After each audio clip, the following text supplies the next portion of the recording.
At 3:17 a.m., only a sleep app recording with a second breathing pattern beneath the pillow microphone. The first witness does not scream. The recording catches a breath that does not belong to anyone on the log. The nearest person steps back, like the evidence has recognized them. The first question is not what happened. It is why a sleep app recording with a second breathing pattern beneath the pillow microphone already knows the witness. The safe explanation is a corrupted export from an older case. For almost 1 minute, that explanation works. Then, the clean recording keeps the damage and loses the voice, and the room stops feeling like a place people can leave. Someone has to choose whether to trust their memory or the object in front of them. The first person in the room forgets a name they had just written down. The archive can keep its labels. The story belongs to the person who realizes a sleep app recording with a second breathing pattern beneath the pillow microphone has started answering them personally. A reflection arrives half a second before the person casting it. The next contradiction is not bigger, it is closer. The evidence stops matching itself and starts matching the witness. Now the witness has to decide whether the evidence is a warning, a lure, or a rehearsal. The second breath is not a person in the room. It is the witness's sleep learning how to answer without them. The opening no longer looks like the first scene. It looks like the moment the room chose who would remember it. They step away from the app and refuse to say whose voice came through it. The last sound is a voice practicing the witness's answer.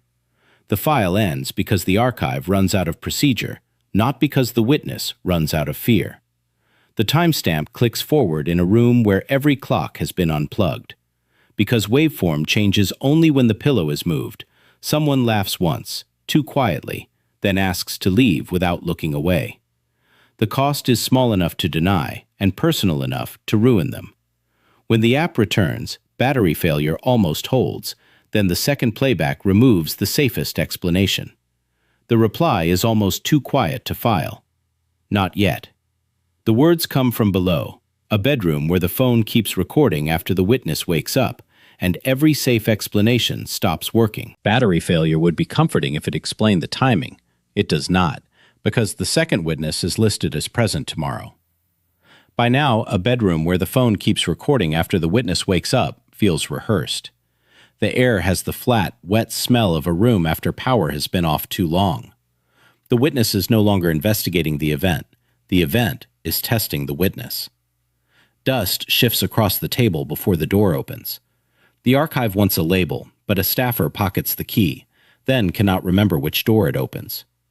Each added detail makes the witness less certain they arrived after the event began. A witness looks for permission to laugh, then realizes nobody else heard the same thing. Someone keeps one hand in their pocket because touching the evidence now feels like answering it.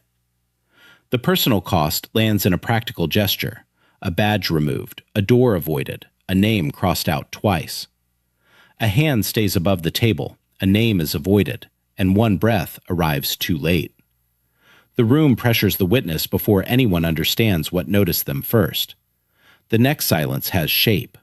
The room goes quiet only after someone says the wrong name. Everyone hears it differently, and only one person understands why.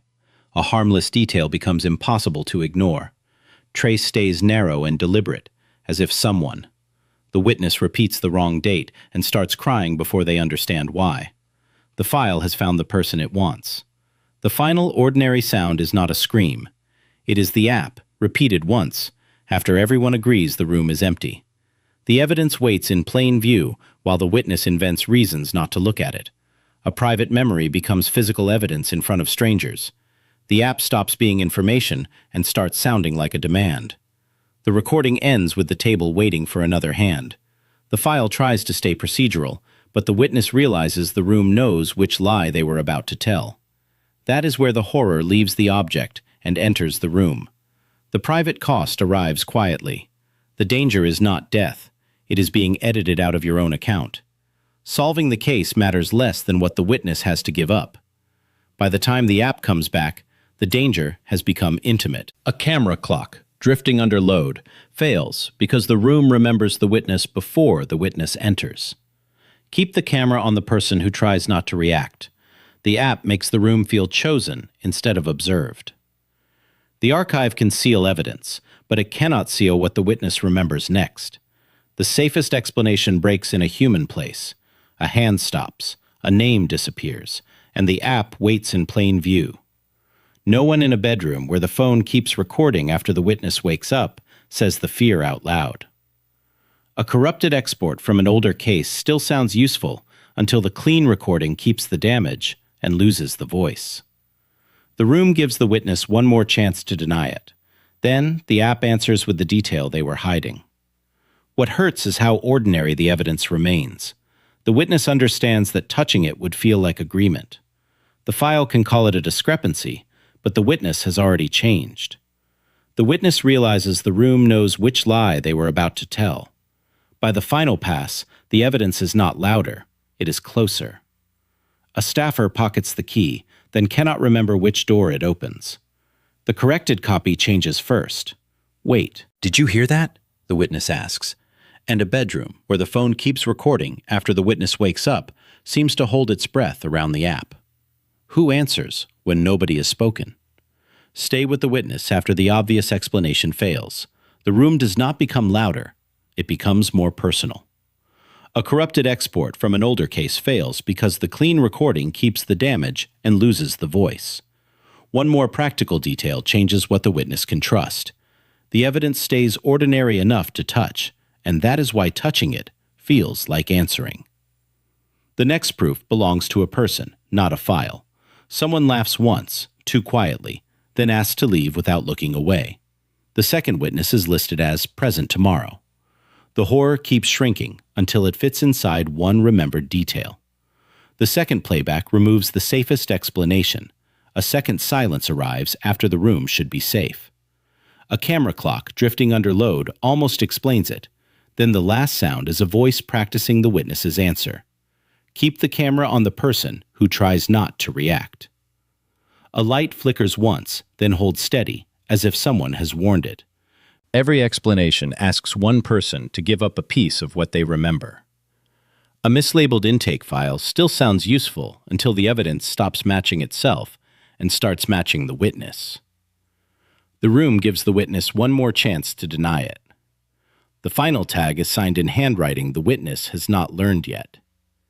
The witness lowers their hand before anyone tells them what the evidence is. The clean recording keeps the damage and loses the voice. "Don't touch it," someone says when the app answers out of turn, but the warning arrives one breath too late. "Please don't make me answer it," the witness whispers, but the app rings once from inside a bedroom where the phone keeps recording after the witness wakes up. Why does it know their voice? "That isn't me," the witness says. Then the playback uses the same panic, half a second early. "Open the door," the words come from the app, soft and patient. What door is it talking about? "If it says my name again, I'm leaving," someone whispers. It says the name again. "Don't answer it." Stay with the witness after the obvious explanation fails. A mislabeled intake file fails because the evidence stops matching itself and starts matching the witness. The second witness is listed as present tomorrow. Voicemail transcript, copied from a phone that should not power on. The case language stays locked to another breath.